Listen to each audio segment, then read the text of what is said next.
ਸਤਿ ਸ਼੍ਰੀ ਅਕਾਲ ਪਿਆਰੇ ਵਿਦਿਆਰਥੀਓ, ਸਵਾਗਤ ਹੈ ਤੁਹਾਡਾ।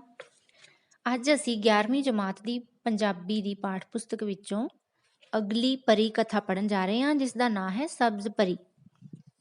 ਬਹੁਤ ਹੀ ਇੰਟਰਸਟਿੰਗ ਸਟੋਰੀ ਹੈ। ਮੈਨੂੰ ਉਮੀਦ ਹੈ ਕਿ ਤੁਸੀਂ ਧਿਆਨ ਨਾਲ ਸੁਣੋਗੇ। ਇੱਕ ਰਾਜੇ ਦੇ 3 ਪੁੱਤਰ ਸਨ। 2 ਪੁੱਤਰ ਵਿਆਹੇ ਹੋਏ ਸਨ, ਪਰ ਤੀਜਾ ਪੁੱਤਰ ਕੁਆਰਾ ਸੀ, ਜਿਸ ਦਾ ਨਾਂ ਮੀਰਜ਼ਾਦਾ ਸੀ।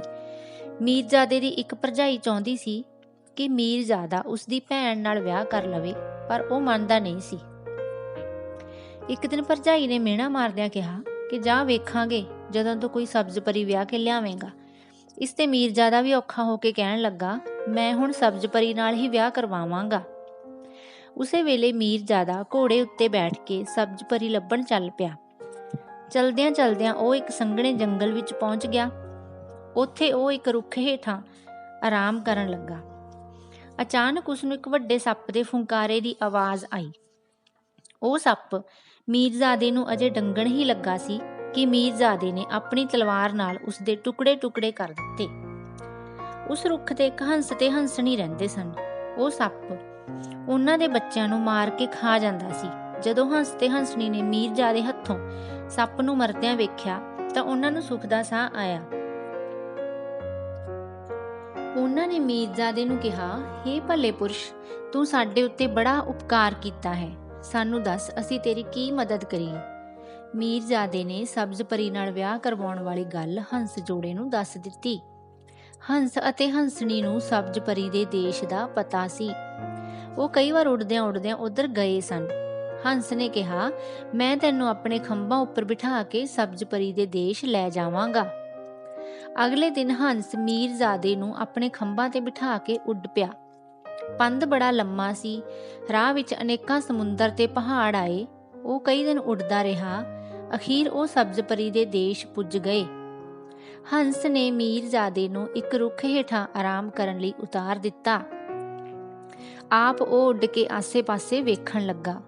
ਉਸਨੇ ਵੇਖਿਆ ਕਿ ਇੱਕ ਨਦੀ ਵਿੱਚ ਪਰੀਆਂ ਨਹਾ ਰਹੀਆਂ ਸਨ ਅਤੇ ਉਹਨਾਂ ਦੇ ਖੰਭ ਕਿਨਾਰੇ ਤੇ ਪਏ ਸਨ। ਹੰਸ ਉੱਡ ਕੇ ਇੱਕਦਮ ਮੀਰਜ਼ਾਦੇ ਕੋਲ ਪੁੱਜਾ। ਉਸਨੇ ਮੀਰਜ਼ਾਦੇ ਨੂੰ ਕਿਹਾ, ਸਬਜ਼ ਪਰੀ ਦੇ ਮਹਿਲ ਤੱਕ ਇਹ ਪਰੀਆਂ ਹੀ ਪਹੁੰਚਾ ਸਕਦੀਆਂ ਹਨ, ਪਰ ਉਹ ਐਵੇਂ ਨਹੀਂ ਮੰਨਣਗੀਆਂ। ਤੂੰ ਦਰਿਆ ਦੇ ਕੰਢੇ ਤੋਂ ਉਹਨਾਂ ਦੇ ਖੰਭ ਚੁੱਕ ਲਵੀਂ। ਫਿਰ ਉਹਨਾਂ ਨੂੰ ਆਪਾਂ ਇਸ ਸ਼ਰਤ ਤੇ ਖੰਭ ਵਾਪਸ ਕਰਾਂਗੇ ਕਿ ਉਹ ਸਬਜ਼ ਪਰੀ ਨੂੰ ਤੇਰੇ ਨਾਲ ਵਿਆਹ ਕਰਾਉਣ ਲਈ ਮਨਾਉਣਗੀਆਂ। ਮੀਰਜ਼ਾਦੇ ਨੇ ਦਰਿਆ ਦੇ ਕੰਢੇ ਤੋਂ ਪਰੀਆਂ ਦੇ ਖੰਭ ਚੁੱਕ ਲਏ। ਜਦੋਂ ਪਰੀਆਂ ਨਹਾ ਕੇ ਬਾਹਰ ਆਈਆਂ ਤਾਂ ਆਪਣੇ ਖੰਭ ਉੱਥੇ ਨਾ ਵੇਖ ਕੇ ਬਹੁਤ ਪਰੇਸ਼ਾਨ ਹੋਈਆਂ। ਮੀਰਜ਼ਾਦੇ ਨੇ ਜੰਗਲ ਵਿੱਚੋਂ ਬਾਹਰ ਆ ਕੇ ਕਿਹਾ ਕਿ ਉਹਨਾਂ ਦੇ ਖੰਭ ਉਸ ਕੋਲ ਹਨ। ਉਹ ਖੰਭ ਵਾਪਸ ਤਾਂ ਹੀ ਕਰੇਗਾ ਜੇ ਸਬਜ਼ ਪਰੀ ਉਸ ਨਾਲ ਵਿਆਹ ਕਰਵਾਏਗੀ। ਮੀਰਜ਼ਾਦੇ ਨੇ ਇੱਕ ਪਰੀ ਦੇ ਖੰਭ ਵਾਪਸ ਕਰ ਦਿੱਤੇ। ਉਹ ਪਰੀ ਉੱਡ ਕੇ ਸਬਜ਼ ਪਰੀ ਕੋਲ ਚਲੀ ਗਈ। ਉਸਨੇ ਸਬਜ਼ ਪਰੀ ਨੂੰ ਜਾ ਕੇ ਸਾਰੀ ਗੱਲ ਦੱਸੀ। ਸਬਜ਼ ਪਰੀ ਬੜੀ ਹੈਰਾਨ ਹੋਈ ਕਿ ਇਤਨੀ ਦੂਰ ਤੱਕ ਕੋਈ ਲੜਕਾ ਕਿਵੇਂ ਆ ਗਿਆ। ਉਹ ਉਸੇ ਵੇਲੇ ਉਸ ਥਾਂ ਤੇ ਪਹੁੰਚੀ ਜਿੱਥੇ ਮੀਰਜ਼ਾਦਾ ਸੀ। ਉਸਨੇ ਜਦੋਂ ਸੋਹਣੇ ਸੁਨੱਖੇ ਮੀਰਜ਼ਾਦੇ ਨੂੰ ਵੇਖਿਆ ਤਾਂ ਉਹ ਉਸ ਨਾਲ ਵਿਆਹ ਕਰਾਉਣ ਲਈ ਤਿਆਰ ਹੋ ਗਈ। ਮੀਰਜ਼ਾਦੇ ਨੇ ਪਰੀਆਂ ਦੇ ਖੰਭ ਵਾਪਸ ਕਰ ਦਿੱਤੇ। ਸਬਜ਼ ਪਰੀ ਨੇ ਮੀਰਜ਼ਾਦੇ ਨਾਲ ਵਿਆਹ ਕਰਾਉਣ ਲਈ ਪਰੀਆਂ ਵਾਲੇ ਕੱਪੜੇ ਅਤੇ ਖੰਭ ਉਤਾਰ ਦਿੱਤੇ ਅਤੇ ਇਨਸਾਨਾਂ ਵਾਲੇ ਕੱਪੜੇ ਪਹਿਨ ਲਏ।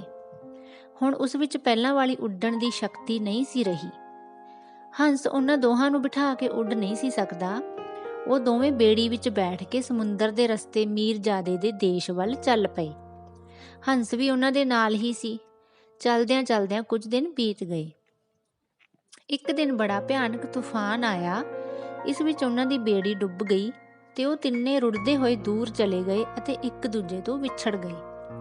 ਸਬਜ਼ ਪਰੀ ਇੱਕ ਸ਼ਹਿਰ ਪਹੁੰਚ ਗਈ ਅਤੇ ਮੀਰਜ਼ਾਦਾ ਕਿਸੇ ਦੂਜੇ ਸ਼ਹਿਰ। ਹੰਸ ਉਸ ਸਮੁੰਦਰ ਦੇ ਦੂਜੇ ਕੰਢੇ ਪਹੁੰਚ ਗਿਆ। ਤਿੰਨੇ ਇੱਕ ਦੂਜੇ ਤੋਂ ਵਿਛੜ ਕੇ ਬੜੇ ਉਦਾਸ ਹੋ ਗਏ। ਹੰਸ ਨੇ ਉਹਨਾਂ ਦੋਹਾਂ ਨੂੰ ਲੱਭਣ ਦਾ ਨਿਸ਼ਚਾ ਕੀਤਾ।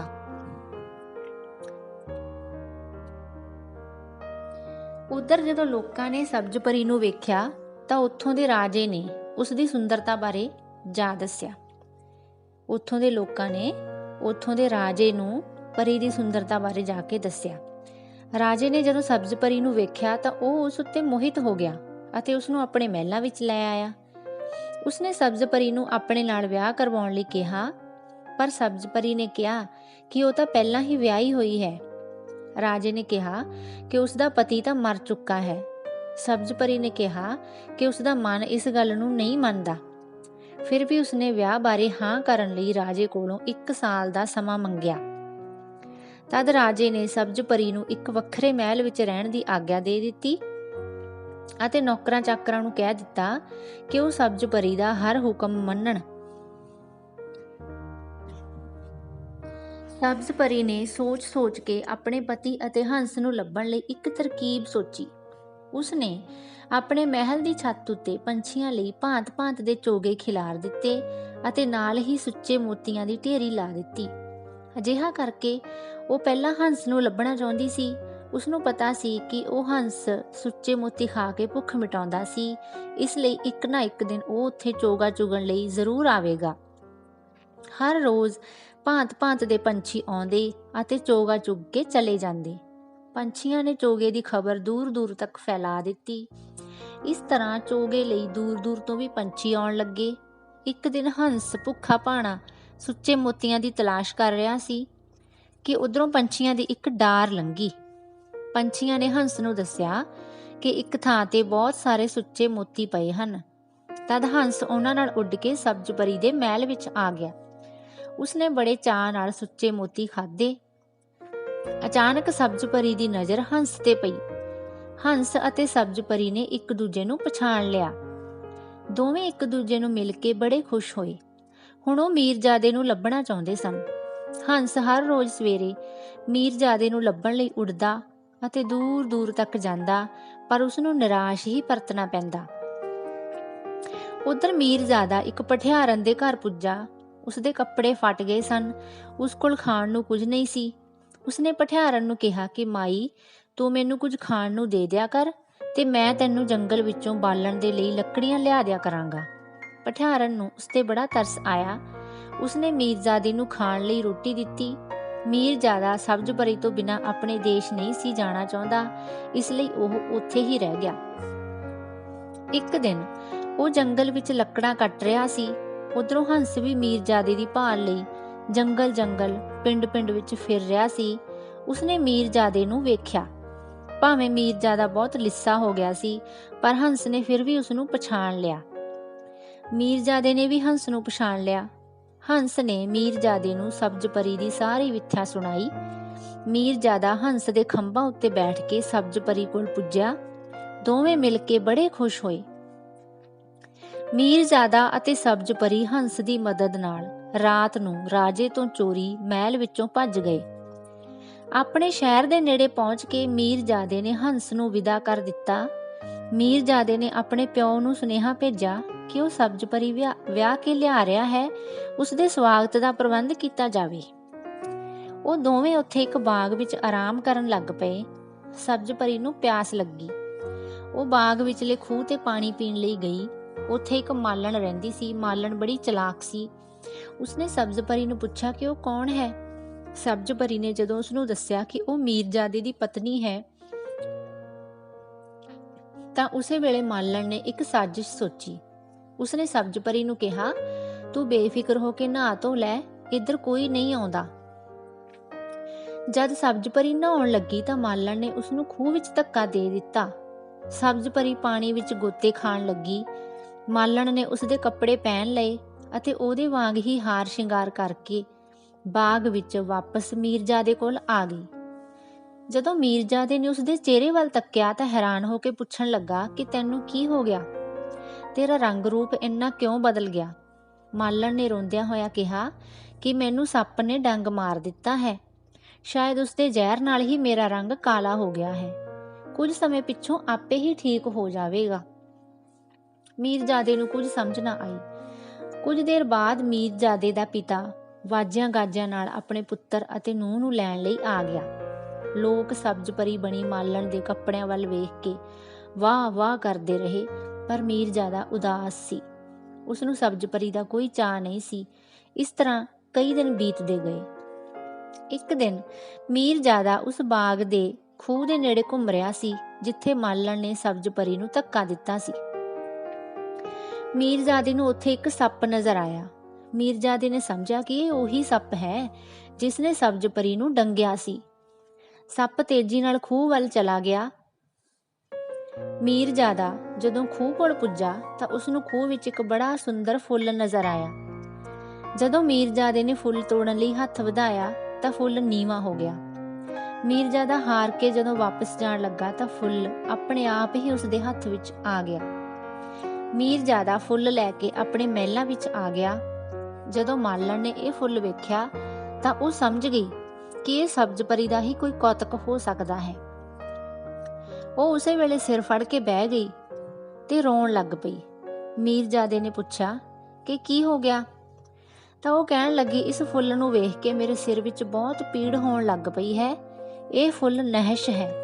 ਇਸ ਫੁੱਲ ਨੂੰ ਤੋੜ ਮਰੋੜ ਕੇ ਦੂਰ ਜੰਗਲ ਵਿੱਚ ਸੁੱਟ ਆਓ। ਮੀਰਜ਼ਾਦੇ ਨੇ ਉਵੇਂ ਹੀ ਕੀਤਾ। ਕੁਝ ਦਿਨਾਂ ਬਾਅਦ ਮੀਰਜ਼ਾਦਾ ਸ਼ਿਕਾਰ ਖੇਡਦਾ ਖੇਡਦਾ ਜੰਗਲ ਦੇ ਉਸ ਪਾਸੇ ਚਲਾ ਗਿਆ ਜਿੱਥੇ ਉਸਨੇ ਫੁੱਲ ਨੂੰ ਤੋੜ ਮਰੋੜ ਕੇ ਸੁੱਟਿਆ ਸੀ। ਉਸਨੇ ਵੇਖਿਆ ਕਿ ਉਸ ਥਾਂ ਤੇ ਫੁੱਲਾਂ ਦਾ ਇੱਕ ਬੜਾ ਸੁੰਦਰ ਬਗੀਚਾ ਬਣਿਆ ਹੋਇਆ ਸੀ। ਉਹ ਉੱਥੇ ਥੋੜੀ ਦੇਰ ਬੈਠਾ ਰਿਹਾ ਕਿ ਉਸਦੀ ਅੱਖ ਲੱਗ ਗਈ। ਅਚਾਨਕ ਉਸਦੇ ਕੰਨਾਂ ਵਿੱਚ ਨੱਚਣ ਗਾਉਣ ਦੀਆਂ ਆਵਾਜ਼ਾਂ ਆਉਣ ਲੱਗੀਆਂ। ਉਹ ਉਸ ਆਵਾਜ਼ ਵਾਲੇ ਪਾਸੇ ਚਲਾ ਗਿਆ। ਜਾ ਕੇ ਕੀ ਵੇਖਦਾ ਹੈ ਕਿ ਉੱਥੇ ਬਹੁਤ ਸਾਰੀਆਂ ਪਰੀਆਂ ਨੱਚ ਰਹੀਆਂ ਹਨ। ਜਦੋਂ ਪਰੀਆਂ ਨੱਚ ਕੇ ਉੱਡਣ ਲੱਗੀਆਂ ਤਾਂ ਇੱਕ ਪਰੀ ਨੇ ਕਿਹਾ, ਸਖੀਓ, ਜਾਣ ਤੋਂ ਪਹਿਲਾਂ ਮੇਰੀ ਇੱਕ ਨਸੀਹਤ ਲੈ ਕੇ ਜਾਇਓ। ਕਦੀ ਵੀ ਆਦਮ ਜਾਤ ਤੇ ਭਰੋਸਾ ਨਾ ਕਰਿਓ। ਇਹਨਾਂ ਨਾਲ ਕਦੇ ਪਿਆਰ ਨਾ ਪਾਇਓ। ਇਹ ਬੜੇ ਧੋਖੇਬਾਜ਼ ਹੁੰਦੇ ਨੇ। ਮੀਰਜ਼ਾਦੇ ਨੇ ਆਵਾਜ਼ ਪਛਾਣ ਲਈ। ਇਹ ਤਾਂ ਸਬਜ਼ ਪਰੀ ਦੀ ਆਵਾਜ਼ ਸੀ। ਉਹ ਦੌੜ ਕੇ ਉਸ ਕੋਲ ਗਿਆ ਤੇ ਕਹਿਣ ਲੱਗਾ, ਤੂੰ ਇੱਥੇ ਹੈ ਤਾਂ ਮੇਰੇ ਕੋਲ ਕੌਣ ਰਹਿ ਰਿਹਾ ਹੈ? ਸਬਜ਼ ਪਰੀ ਕਹਿਣ ਲੱਗੀ, ਮੈਂ ਤੇਰੇ ਪਿੱਛੇ ਆਪਣਾ ਦੇਸ਼ ਛੱਡਿਆ, ਸੁੱਖ ਚੈਨ ਛੱਡਿਆ, ਪਰ ਤੂੰ ਮਾਲਣ ਅਤੇ ਸਬਜ਼ ਪਰੀ ਵਿਚਕਾਰ ਫਰਕ ਹੀ ਨਾ ਕਰ ਸਕਿਆ। ਮੈਂ ਫੁੱਲ ਬਣ ਕੇ ਤੇਰੇ ਕੋਲ ਆਈ, ਪਰ ਤੂੰ ਮੈਨੂੰ ਤੋੜ ਮਰੋੜ ਕੇ ਬਾਹਰ ਸੁੱਟ ਗਿਆ। ਇਹ ਕਹਿੰਦਿਆਂ ਹੋਇਆਂ ਸਬਜ਼ ਪਰੀ ਨੇ ਆਪਣੀ ਸਾਰੀ ਦੁੱਖ ਭਰੀ ਕਹਾਣੀ ਮੀਰਜ਼ਾਦੇ ਨੂੰ ਦੱਸੀ। ਇਹ ਸੁਣ ਕੇ ਮੀਰਜ਼ਾਦੇ ਨੂੰ ਬੜਾ ਗੁੱਸਾ ਚੜਿਆ। ਉਹ ਉਸੇ ਵੇਲੇ ਸਬਜ਼ ਪਰੀ ਨੂੰ ਆਪਣੇ ਮਹਿਲਾਂ ਵਿੱਚ ਲੈ ਆਇਆ ਤੇ ਮਾਲਣ ਨੂੰ ਉਸਨੇ ਘਰੋਂ ਬਾਹਰ ਕੱਢ ਦਿੱਤਾ। ਫਿਰ ਉਹ ਸਬਜ਼ ਪਰੀ ਨਾਲ ਖੁਸ਼ੀ-ਖੁਸ਼ੀ ਰਹਿਣ ਲੱਗ ਪਿਆ। ਪਿਆਰੇ ਵਿਦਿਆਰਥੀਓ, ਇਹ ਤਾਂ ਸੀ ਸਬਜ਼ ਪਰੀ ਦੀ ਕਥਾ। ਆਈ ਹੋਪ ਕਿ ਤੁਹਾਨੂੰ ਬਹੁਤ ਅੱਛੀ ਲੱਗੀ ਹੋਵੇਗੀ, ਬਹੁਤ ਵਧੀਆ ਲੱਗੀ ਹੋਵੇਗੀ। ਜੇਕਰ ਤੁਹਾਨੂੰ ਇਹ ਕਹਾਣੀ ਪਸੰਦ ਆਈ ਤਾਂ ਵੀਡੀਓ ਨੂੰ ਲਾਈਕ ਜ਼ਰੂਰ ਕਰ ਦਿਓ। ਅਤੇ ਹਾਂ, ਜੇਕਰ ਤੁਸੀਂ ਅਜੇ ਤੱਕ ਵੀ ਇਹ ਚੈਨਲ ਸਬਸਕ੍ਰਾਈਬ ਨਹੀਂ ਕੀਤਾ ਤਾਂ ਹੁਣੇ ਹੀ ਕਰ ਲਵੋ ਤੇ ਨਾਲ ਹੀ ਬੈਲ ਆਈਕਨ ਨੂੰ ਵੀ ਕਲਿੱਕ ਕਰ ਦਿਓ ਤਾਂ ਕਿ ਤੁਹਾਡੇ ਕੋਲ ਨੋਟੀਫਿਕੇਸ਼ਨ ਜ਼ਰੂਰ ਹੀ ਪਹੁੰਚ ਜਾਇਆ ਕਰੇ। So thank you so much. Good bye.